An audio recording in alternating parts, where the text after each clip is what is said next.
Aquí tienen ustedes tres personajes muy importantes para entender el fenómeno de la geopolítica. Aquí está el otrora ministro del Interior, Sabas Pretel de la Vega, el ministro de Salud y Protección Social, Diego Palacio, y el secretario del Departamento de la Presidencia, Alberto Velázquez. Estos tres fueron condenados por el escándalo de la geopolítica, que consistió en ofrecerle notarías a personajes como Teodolinda Avendaño, en ofrecer puestos y consulados para más adelante a Gis Medina. Y ahí fue como se tipificó el delito de cohecho. Y ahí escuchaban ustedes cómo fue el escándalo. Ustedes se preguntarán, si este escándalo se originó en 2004, ¿por qué no apareció en las revistas de Pedro Juan? Solo apareció que Teodolindo era comparable con el boxeador alias El Flechas porque se desaparecía fácilmente del Congreso. Es porque este escándalo apenas se destapó en el 2006, gracias a que el periodista Daniel Coronel pudo hacer esta grabación desde el 2004, y esa grabación solamente se iba a publicar en caso de que Gis Medina perdiera la vida. Y también ella dice en esa entrevista ante Noticias 1 que era mejor que no se metiera con la presidencia porque podría aparecer muerta o accidentada.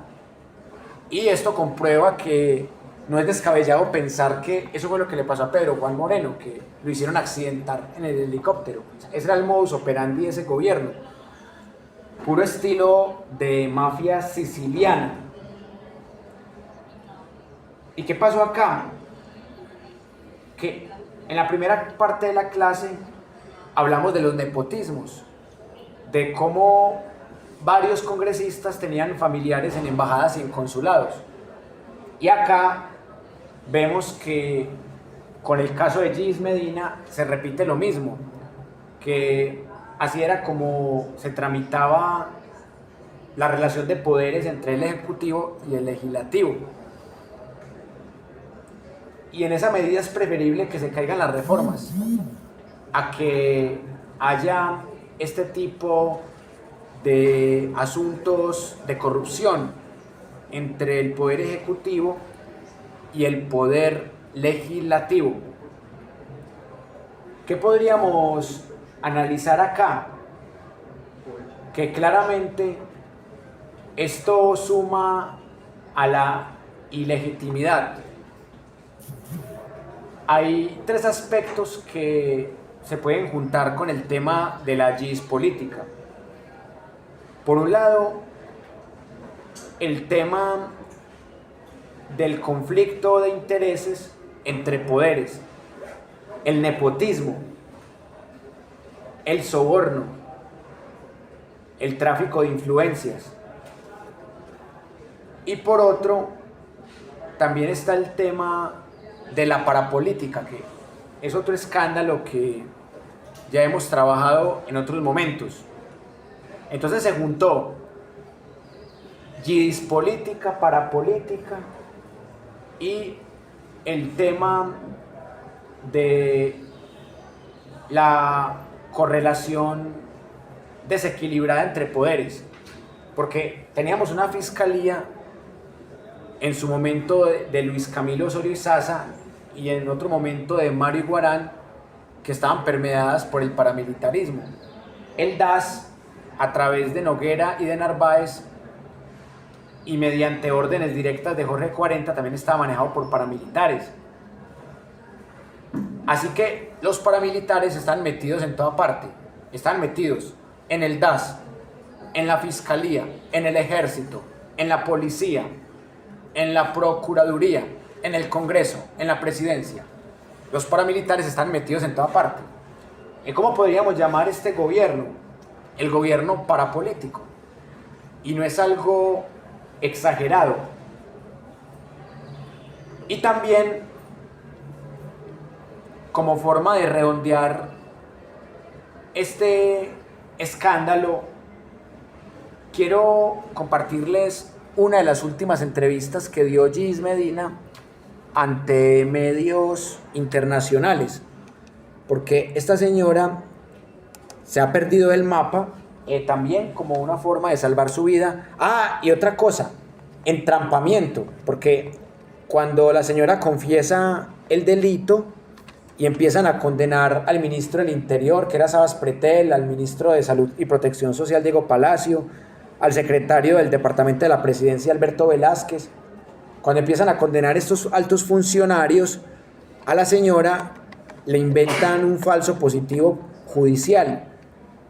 Empiezan a decir que era guerrillera, que era paramilitar, que extorsionaba. Y quiero que le pongan cuidado a esta fuente, porque en esta entrevista me parece que ella se suelta mucho más. Y ella cuenta muchas cosas que en esta entrevista que vimos de los informantes, ella realmente no da tantos detalles como debería ser. Y precisamente quiero que le pongan bastante atención a esto. Y acá podemos ver que el Estado funciona como una completa mafia. Como ven ustedes, a pesar de que este personaje ha sido olvidado por la memoria histórica colombiana, pues mucha gente no se acuerda de ella, aún así la señora ha logrado ser mediática. Y acá, bueno, la última entrevista que dio fue a RTVC. Pero miren ustedes que la mayoría de entrevistas son bastante viejas. O sea que el tema ya está enterrado. Y ese es el trabajo que tenemos aquí, recordar lo que otras fuentes han enterrado. Bueno, realmente no recuerdo cuál fue el medio internacional que la entrevistó. Pero vamos a compartir entonces la de RTVC, que es la más reciente, porque eso es lo que más me interesa a mí. Porque así podemos comparar con la entrevista vieja que vimos ahora, que fue en la época cuando se estaba discutiendo la reelección de Juan Manuel Santos. Esta fue la más reciente, Gis Medina, entrevistada por RTVC. Por el Estado. Bueno, vamos a ver, normal un poquito, para que no suene tan saturado. Y ahora sí, escuchemos. Lo de las usadas y seguimientos del DAS, el Estado aún no ha ofrecido excusas públicas a varias de las víctimas de esos hechos ilegales. Uno de los casos es Gis Medina, que en entrevista en exclusiva con RTVC Noticias señaló además a muchos de los implicados todavía no han sido juzgados. Bueno, yo no entiendo por qué nadie es capaz de decir bien eso. O sea, hasta los que trabajan ahí lo dicen mal. O sea, no es RTVC, es RTVC. Es VC, no VC. Por la justicia. Juan Carlos Giraldo, muy buenas tardes. Usted tiene todos los detalles. Hola, Catalina televidentes, muy buenas tardes. La excongresista Gis Medina ha entregado nuevos detalles a RTVC Noticias sobre dos episodios. El episodio de la Gis política, que fue en medio del que se dio la reelección del entonces presidente Álvaro Uribe Vélez, y de las interceptaciones ilegales y seguimientos del DAS, del extinto DAS. Medina aseguró que el expresidente Álvaro Uribe Vélez siempre supo cómo se estaba gestando en la Comisión Primera de la Constitución en el Congreso de la República todo el proceso para la compra de votos de la reelección. Incluso recordó las palabras precisas que el entonces primer mandatario le dijo para que ella hiciera patria y se pudiera salvar la reelección del expresidente Álvaro Uribe Vélez. Miren, ese cuentico de salvar la patria siempre se maneja en ese discurso. Ellos dicen, vamos a salvar la patria, Y mire que en este momento están diciendo lo mismo, que para 2026 ellos van a salvar la patria. O sea, ellos se autoproclaman salvadores. ¿Cuántos escándalos tienen? Son muchísimos. Aquí solamente hemos hablado de algunos, pero esta gente que tiene un cúmulo casi que incontable de escándalos y son dizque los salvadores de la patria. Además, señaló que desde el Departamento Administrativo de Seguridad DAS se hicieron seguimientos y se pagaron fuentes anónimas para hacer seguimientos e interceptaciones ilegales a opositores del gobierno Uribe como Holman Morris y el hoy presidente de la República, Gustavo Petro. La excongresista Yidis Medina, hoy en medio del escándalo por el sistema de espionaje Pegasus y la reciente condena en contra de Bernardo Moreno por la Yidis política, recordó cómo se gestó y se dio el proceso para aprobar en el Congreso la reelección del entonces presidente Álvaro Uribe Vélez. El papel de Bernardo Moreno fue, primero, pues, incumplirle al señor Teodolindo Avendaño en cuanto a los acuerdos que se habían hecho para cambiar la posición del voto o que Teodolindo se fuera. De ese día de la votación, el día en junio del 2004, que fue que sucedió pues, este hecho de la compra del voto para la reelección de Álvaro Uribe. Según Medina, Moreno no solamente se encargó de hacer lo ilegal para conseguir la reforma constitucional que permitiera la reelección, también presionó a los congresistas.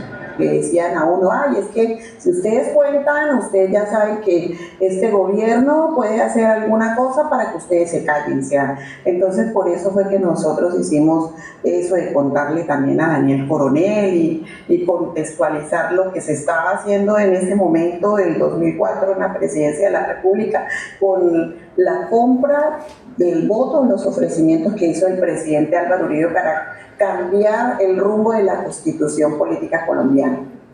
El voto de Medina era trascendental en la Comisión Primera Constitucional para lograr la reelección y su testimonio fundamental para destapar este escándalo del que asegura sabía el primer mandatario Uribe. El presidente Uribe siempre supo todo.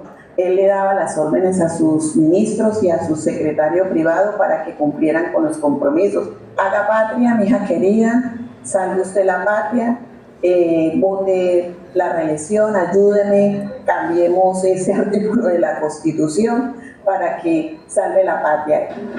Esas presiones, además, después de lograr el cometido, según Yidis Medina, se convirtieron en montajes. Ellos hacían montajes, por ejemplo, en el caso mío pagaban fuentes humanas, también para el presidente Petro pagaban fuentes humanas, para Holman Morris también lo hicieron, para desprestigiarnos por hacerle oposición al gobierno de Álvaro Uribe Vélez. Del mencionado proceso y de los involucrados, la excongresista señala que todavía hay varios que no han sido condenados. Y que debe pagar realmente, esto se llama Álvaro Uribe Vélez, César Mauricio Velázquez, se encuentra fuera del país huyendo, hay unos que están huyendo.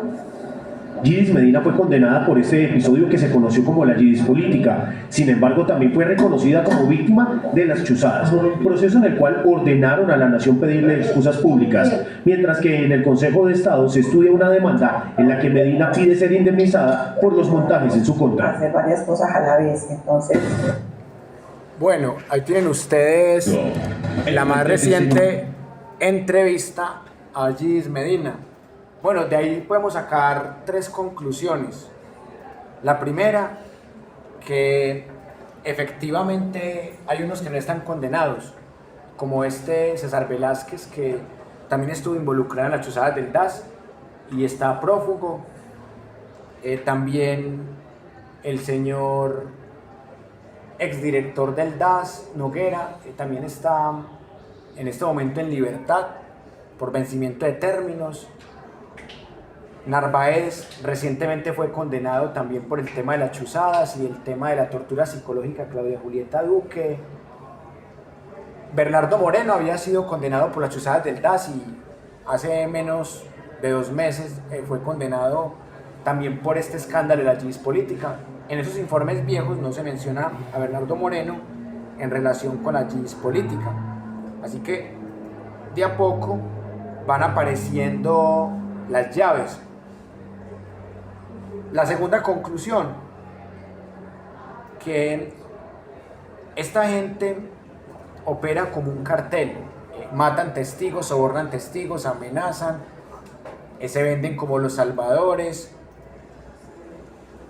compran votos a cambio de notarías, a cambio de cargos burocráticos, de embajadas, de consulados, premian a los delincuentes y genocidas con embajadas y consulados, como premiaron a Narváez, que lo pusieron de subdirector del DAS, después de que había sido el autor intelectual del magnicidio a Jaime Garzón, premiaron a Noguera después de que había mandado a ejecutar al profesor Alfredo Correa de Andrés, y después de que se comprobó que tenía vínculos con grupos paramilitares de Jorge 40, también se premió al gobernador de Sucre, Salvador Arana Sus, el autor intelectual del magnicidio Audaldo Díaz, en el que ya han asesinado 21 testigos.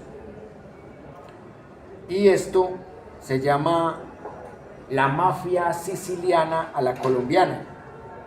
Y hay un principio en la mafia, que un mafioso siempre lo niega todo. O sea, un mafioso siempre dice, no, yo soy bueno, yo soy un perseguido político, mis opositores me quieren dañar. Esa es la diferencia. Un narcotraficante acepta lo que es. Pablo Escobar al principio era mafioso, porque Pablo Escobar al principio se las quería dar de digno, se quería dar como que no, yo soy un político honesto, el doctor Lara Bonilla falta la verdad. Pero ya después de que Pablo Escobar huyó a Panamá donde el dictador Noriega, y después de que se vio descubierto, ya Pablo Escobar aceptó que era un narcotraficante. Esto es lo que le falta a varios, como Álvaro Uribe Vélez, o sea, reconocer que son mafiosos, que son genocidas, que son narcotraficantes, que financiaron y patrocinaron y fundaron grupos paramilitares. Eso es lo que les falta reconocer, que son mafiosos, pero en el momento en que lo reconozcan dejarían de ser mafiosos, porque la mafia siempre está ahí uniendo elementos legales con elementos ilegales. Esa es la gran diferencia entre un mafioso y un narcotraficante. Y ellos tienen unos códigos de honor que muy difícilmente van a vencer. Por eso aquí estamos en este ejercicio de memoria histórica, un ejercicio que vale la pena hacer desde otras fuentes, porque también es importante escuchar la otra cara de la moneda, la forma como ellos se venden como inocentes, como perseguidos. O sea, ellos son los salvadores de la patria. Como forma de terminar esta clase, vamos a escuchar la otra cara de la moneda, porque al fin y al cabo pues es lo más sano en un ejercicio de pensamiento crítico de la historia, es escuchar la otra cara de la moneda. Entonces así es como él se presenta en la historia, y yo creo que es importante. Los jóvenes siempre queremos saberlo. Bueno, me colaboran ahí con el silencio, me colaboran con el silencio, que es que si van a hablar algo se salen y lo hablan y ahorita regresan. Bueno, acá quiero mostrarles un pequeño video en donde se habla, por ejemplo, de este tema. Es solo por poner un ejemplo, el tema de los falsos positivos.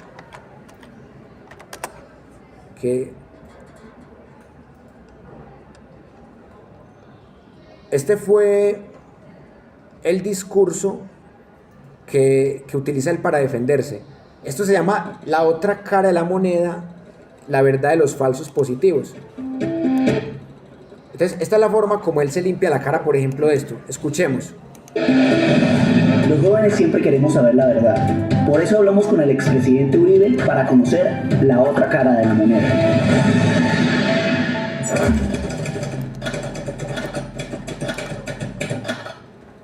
¿Cuál es la verdad de los falsos positivos? Hubo falsos positivos y ha habido falsas acusaciones. Expresidente Uribe, ¿le ocultó la verdad al país sobre las anomalías de las Fuerzas Armadas? Cualquier anomalía en las Fuerzas Armadas tiene que ser pública. Desde 1980 se conocen falsos positivos. ¿Qué hizo mi gobierno? Cuando empezamos a tener éxito en la seguridad democrática, algunas ONGs vieron que las Fuerzas Armadas no daban de baja a terroristas, sino que asesinaban campesinos. ¿Sabe qué decisión tomé? Cualquier persona que sea adaptada de baja, las Fuerzas Armadas no pueden moverse cada año. Tienen que esperar que llegue el CTI de la Fiscalía. Eso se cumplió. Años después llegaron el ministro de Defensa, altos mandos, y me dijeron que había unos 27 altos militares. Uno de ellos podría estar en curso en acciones criminales y los otros podrían ser culpables de falsos positivos. Y con dolor en el alma desvinculé esos altos militares de las Fuerzas Armadas. Después llegué a la Oficina de Naciones Unidas en Bogotá y me pusieron frente a frente con un capitán del ejército que era el testigo protegido. Y él me dijo que en la brigada de Ocaña, para proteger el narcotráfico, asesinaban campesinos inocentes y decían que eran narcotraficantes. Inmediatamente le anuncié eso al país y esos integrantes de la brigada de Ocaña están en la cárcel, condenados. ¿Es verdad que usted pedía resultados a cualquier precio? Primero la movilización. Se me ha dicho, es que Uribe lo que ordenaba era paz. Mentiras. Nosotros movilizamos 53.000 personas, 35.000 paramilitares y 18.000 guerrilleros. Y después las capturas. Bueno, acá hay 3 asuntos para analizar.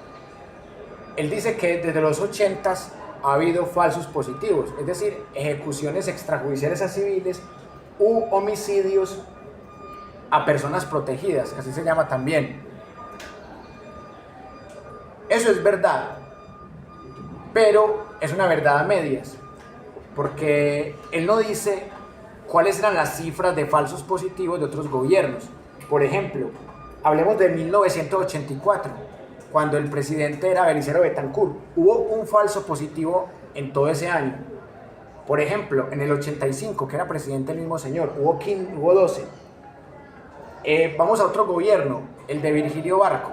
En el 88 hubo 65 en todo el año. En el 89, que también estaba Virgilio Barco, 21. Vamos a César Gaviria. En el 90 hubo 50. En el 91 hubo 49. En el 92 hubo 49. El año en donde hubo más falsos positivos, aparte pues de estos de este señor, fue en el 93. Hubo 111, que era una cifra aterradora para ese momento. 111 falsos positivos en el 93. En el 94 hubo 29. Todavía estaba Gaviria compartiendo con Samper. Luego en el 95 ya está Samper. Hubo 9 por año. Luego 23 en el 96, luego 39 en el 97, hubo 15 en el 98, 19 en el 99, ya estaba Pastrana, en el 98, 99 ya estaba Pastrana, en el 2000 hubo 12, en el 2001 hubo 9, y acá en el 2002 es cuando los falsos positivos se disparan, ¿no? Es decir, Pastrana dejó un promedio de 13 falsos positivos por año, 13. Y el gobierno de Uribe lo subió a 1067 por año. Ni siquiera César Gaviria en su peor año llegó a esa cifra, llegó a, como les dije ahora, a 111. Entonces, mire que ahí no explican eso. Es decir, él dice algo que es verdad. Él dice, no, es que los falsos positivos no empezaron en mi gobierno. Los falsos positivos empezaron... Ey, hablas más pasito, es que no me están dejando dar clase. Esperen, listo. Me da un momento, por favor. Bueno, entonces, ¿qué pasa ahí? Que el promedio se incrementó de manera abismal. O sea, eso no es normal. Hubo un concejal acá en Medellín que salió a decir que antes fue Uribe el que los bajó. Es decir, porque en el 2008 ya estaba el promedio de 1067 al año. Y que Uribe de 2008 a 2010 los bajó.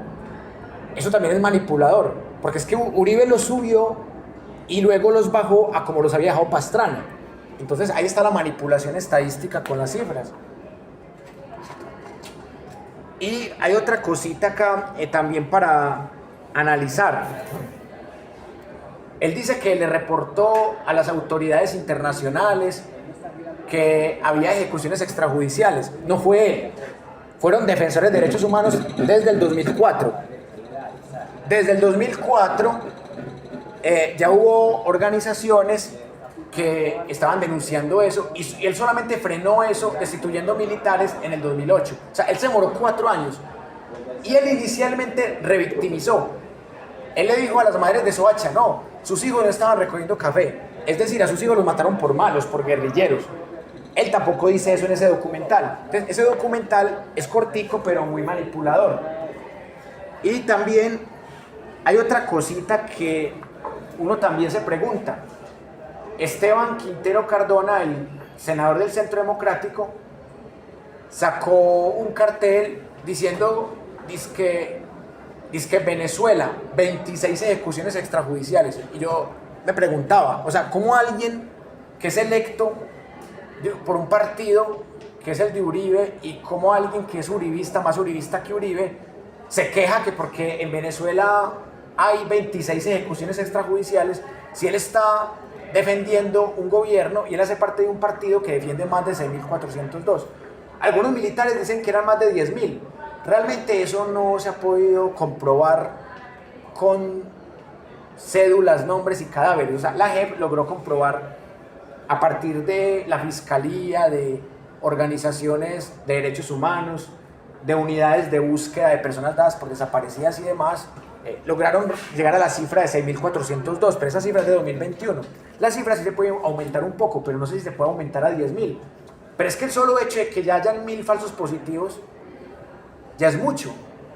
Así fueran 1.000 en 8 años, es mucho, teniendo en cuenta el histórico. Entonces acá es donde uno ve la manipulación de esta gente, y por eso digo yo que esta historia hay que escucharla con lupa. Terminemos de escuchar lo que dicen en este pequeño documental. Hubo 39.000, lo último, dar bajas, hubo 19.000 bajas, 13.000 bajas, 13.900. Ah, bueno, se me escapó una cosita. Él dice que desmovilizó a 35.000 paramilitares. La pregunta es, ¿de dónde salieron tantos desmovilizados? Porque los paramilitares desde 1994 están agrupados en las Autodefensas Unidas de Colombia, de Carlos Castaño y de Vicente Castaño. Y en una entrevista que le dio Carlos Castaño a Darío Arizmendi, le dijo que eran 11.000. Porque Darío Arizmendi le pregunta, hey, ¿ustedes cuántos son? Y dice, somos más o menos 11.000. Entonces Uribe dice que él desmovilizó 35.000 paramilitares. Pero los desmovilizó, pero siguieron delinquiendo. Los desmovilizó, pero estaban metidos en el DAS, en la Fiscalía y en el Congreso. O sea, esa fue la desmovilizada de los 35.000. ¿De dónde salieron los otros 24.000? ¿Quién los mandaba? ¿O será que Carlos Castaño mandaba 11.000 y había 24.000 que se mandaban solos? ¿O quién era el que estaba mandando los otros paramilitares? Y allí es cuando entra otra cuestión, y es que muchos delincuentes comunes se hicieron pasar por paramilitares siendo delincuentes comunes. Yo conozco varios casos, soy testigo de varios casos, para recibir los beneficios económicos y de rebaja de penas de Justicia y Paz.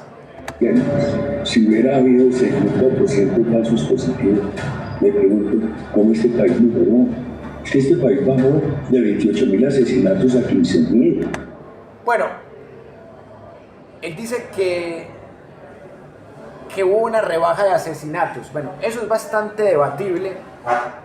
Claramente, pues, la Policía Nacional es la que saca esas cifras. Y uno puede decir que son las cifras de él. Pero cuando se está hablando de ejecuciones extrajudiciales, vamos a suponer que es cierto. Vamos a darle, pues, esta vez la derecha. Vamos a suponer que sí es cierto. Vamos a suponer que sí se redujeron los asesinatos. Que con ese proceso con Justicia y Paz, y que esos 11.000 paramilitares tuvieron de manera espontánea la reaparición de 24.000 paramilitares de la nada, y vamos a suponer que sí se redujeron los asesinatos en su gobierno, vamos a suponer que es verdad, pero eso no justifica que el ejército haya incrementado el asesinato a personas protegidas. Porque una cosa es que te mate la guerrilla o los paramilitares o los narcos, porque al fin y al cabo son grupos armados al margen de la ley. Más allá de que los paramilitares trabajen en conjunto con policías y con militares, como ha dicho Mancuso, y están aparentemente por fuera de la ley.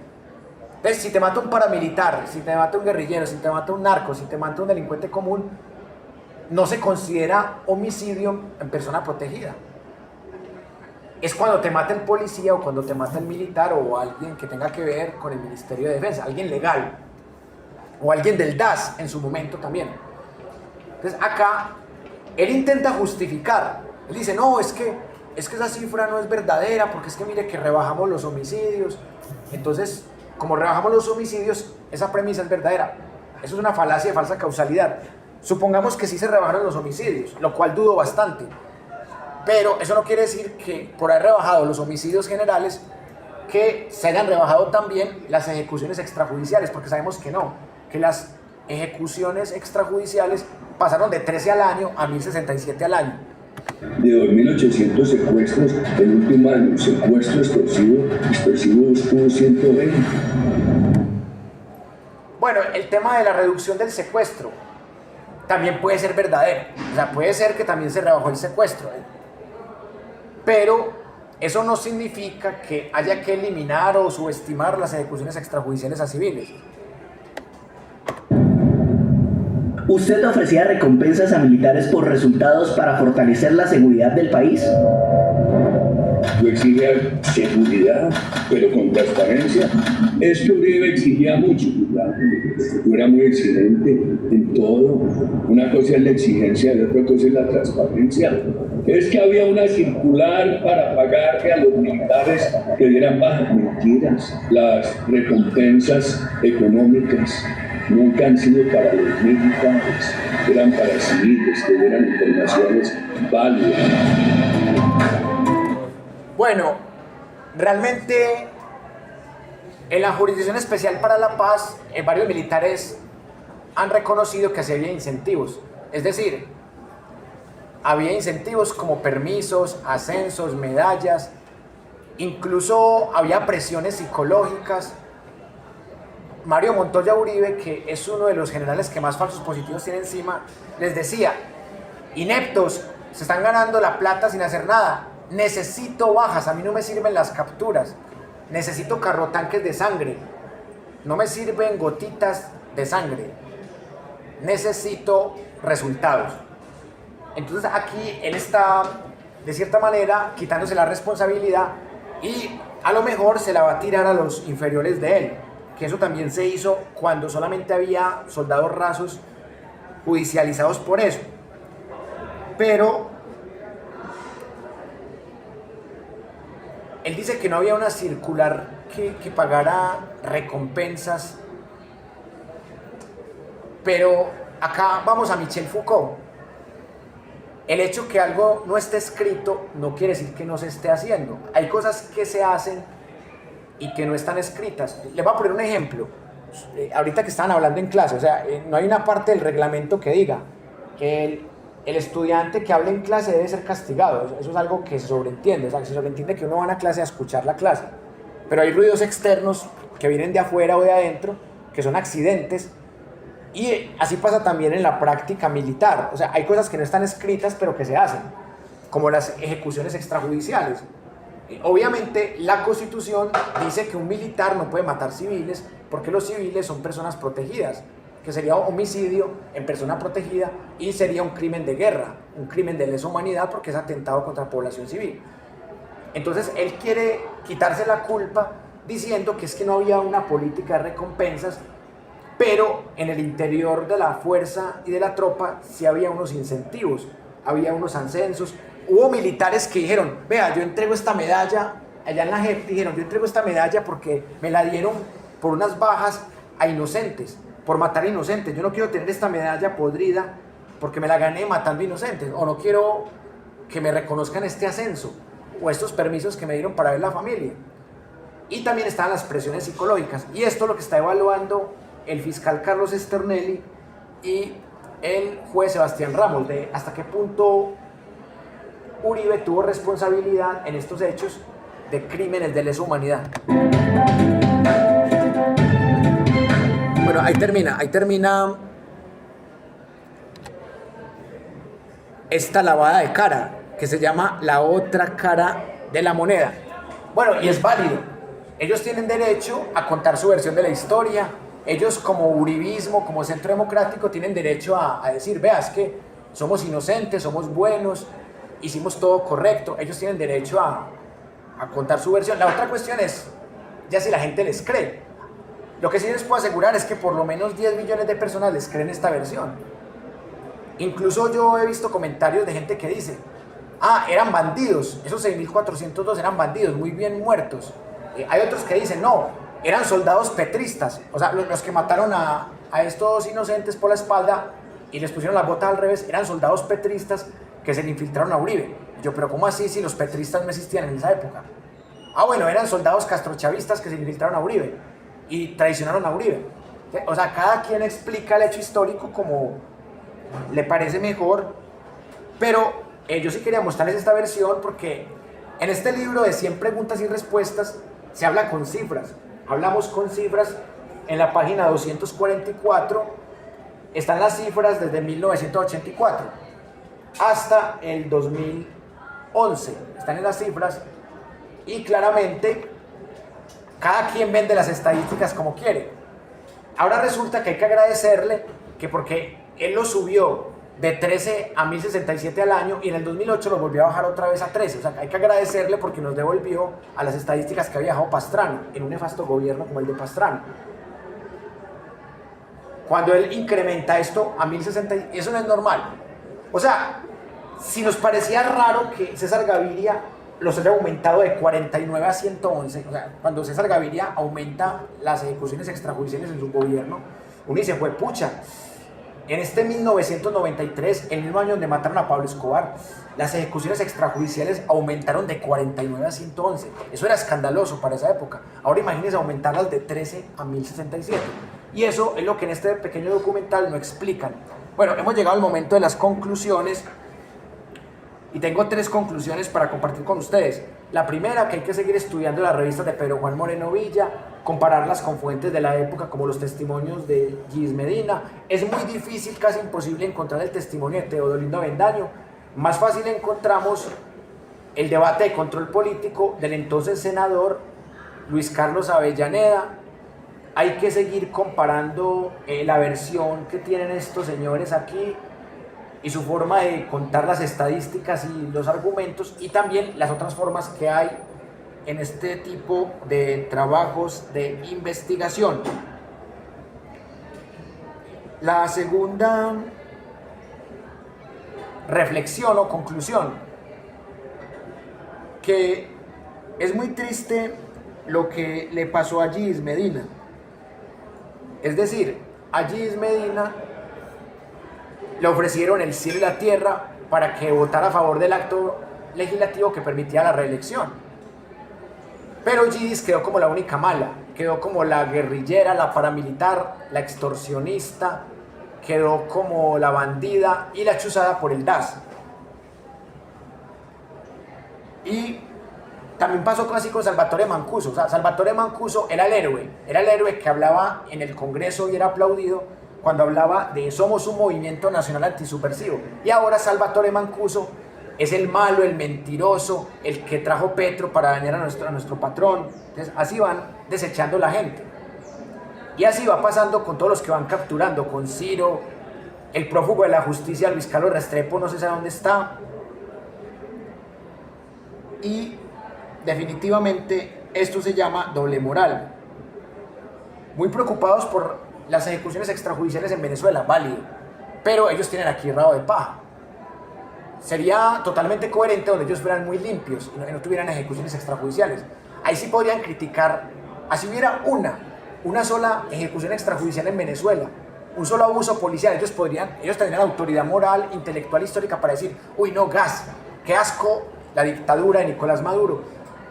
Pero ellos sacan un cartel en el Congreso. Estoy hablando del senador del Centro Democrático, Esteban Quintero Cardona, entre otras cosas acusado por volteo de tierras, hijo del parapolítico Rubén Darío Quintero Villar. Sacan un cartel, dice que 36 ejecuciones extrajudiciales en Venezuela. ¿Y qué pasa con las 6.402 de acá? Entonces, allá sí son de Maduro, pero aquí no son de Uribe. Los protestantes de allá sí son buenos, los de aquí son vándalos terroristas. Entonces ahí está la doble moral que uno nota ahí. Y la última conclusión, la historia es una batalla cultural, y como batalla cultural es normal que tenga falsificaciones, verdades a medias, mentiras, y nuestro trabajo es seguir mirando el valor veritativo, y realmente la policía tiene la autonomía. La policía tiene la autonomía de determinar quién es el que mejores cifras tiene. O sea, la policía, el DANE, el ejército tienen sus estadísticas, pero siempre es bueno comparar esas estadísticas con otras instituciones y ver cuáles son más creíbles. Bueno, muchas gracias por la atención y nos vemos el próximo lunes. Bueno, voy a llamar a Lista.